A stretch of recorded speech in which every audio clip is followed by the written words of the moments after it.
آپ نے نہ تو خدا سے کوئی رشتہ جوڑا ہے، نہ آپ کسی دیوتا کے اوتار ہونے کے مدعی ہیں، نہ آپ اس بات کے طالب ہیں کہ کوئی شخص ان میں وہ صفات تلاش کرتا پھرے جو مافوق الفطرت ہوں، نہ آپ کسی دنیاوی طاقت و اقتدار کے متلاشی ہیں۔ آپ تو صرف اس بات پر قانی ہیں کہ خدا نے جو وحی آپ پر نازل کی ہے وہ دوسروں تک پہنچا دیں۔ آپ کو اگر اس کسی بات پر فخر ہے تو صرف اتنا کہ خدا تعالیٰ نے آپ کو اپنا پیغمبر بنا کر عزت افزائی فرمائی ہے۔ لوگ اس بات کے عادی ہو چکے ہیں کہ پیغمبروں سے معجزات طلب کریں۔ کہا جاتا ہے کہ یسوع ناصری نے ہر طرح کے معجزات دکھائے، حتیٰ کہ تخلیق کے مسلمہ قوانین کو بھی زیر و زبر کر کے مردوں کو جگایا، سمندر پر چہل قدمی کی، گناہوں کو دھو ڈالا اور روٹی کو گوشت اور شراب کو خون بنا کر دکھا دیا۔ معمولی سے معمولی ولی اللہ اور راہبوں نے بھی کم از کم بیماریوں سے شفا بخش صحیح پیشن گویاں کی، بانجھ عورتوں کو صاحب اولاد کر دکھایا۔ ان کی بددعاؤں نے بادشاہوں کا تخت الٹ دیا اور سلطنتوں کو موئخ و بنیاد سے اکھاڑ پھینکا، لیکن ان کے برعکس محمد کا دعویٰ اس سلسلے میں یہ ہے کہ آپ پر جو قرآن نازل ہو رہا ہے اس جیسی فصیح و بلیغ کتاب کے مقابلے میں کوئی دوسری کتاب لے آؤ۔ کتاب تو امر دیگر ہے، ایک صورت ہی پیش کر دو۔ پھر آپ خود اس کے مصنف ہونے کا دعویٰ نہیں کرتے۔ اگر وہ صرف اتنا ہی کر لیتے تو لوگ آپ کو دنیا کا سب سے بڑا شاعر تو ضرور ہی تسلیم کر لیتے۔ معجزہ طلب کرنے والوں اور کفار کے لیے آپ کا سیدھا سادہ سا جواب ہے کہ اگر تم روئے زمین کے انسان اور کائنات کی جملہ ارواح اپنی انتہائی کوشش کر لیں اور ایک دوسرے کی مدد پر بھی آ جائیں، تب بھی قرآن جیسی کتاب تصنیف کرنے میں کامیاب نہ ہو سکیں گے۔ آپ فرماتے ہیں کہ خدا تعالیٰ نے مجھ کو معجزات دکھانے کے واسطے مبعوث نہیں فرمایا، مجھے تو کتاب اور حکمت سکھانے کا فرض سونپا گیا ہے۔ آپ دریافت فرماتے ہیں کیا میں بجز ایک فانی انسان اور پیغمبر کے کچھ اور ہوں؟ اور پھر خود ہی جواب دیتے ہیں اگر دنیا میں فرشتے بستے ہوتے تو اللہ آسمان سے ایک فرشتے ہی کو پیغمبر بنا کر بھیجتا۔ ہم نے محمد کو بشیر و نذیر بنا کر بھیجا ہے۔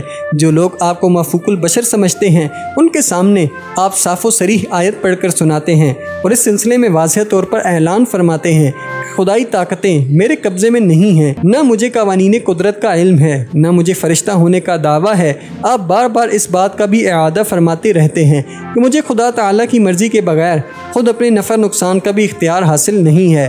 بعض اوقات آپ سے کہا جاتا ہے کہ ہم اس وقت تک آپ پر ایمان نہیں لائیں گے جب تک آپ زمین سے بہتے ہوئے چشمے جاری نہ کر دیں یا کھجوروں کا ایک پھلتا پھولتا باغ نہ اگا دیں جس میں بافرات پانی کی نہریں جاری ہوں، یا آسمان سے کوئی ٹکڑا توڑ کر دکھائیں، یا پھر سونے کا ایک محل تعمیل کر دیں جس پر چڑھ کر آپ آسمان پر پہنچیں اور وہاں سے ایک کتاب لائیں جسے ہم پڑھ سکیں۔ ان لوگوں کے جواب میں جو خدا کی ہستی کو ان نشانیوں سے پہچاننا چاہتے ہیں آپ اس کی کل کائنات کے بطور جواب پیش کرتے ہیں۔ انسان، حیوانات، دن رات کا تسلسل، فضائے بسیط میں کروں کی گردش، اس کی بے شمار نعمتیں، مثلاً باغات، چشمے، پہاڑ، کرمزی، شفق اور تاروں بھرا آسمان، اور فرماتے ہیں کہ کیا یہ سب چیزیں خالق متعلق کے وجود کی نشانیاں نہیں؟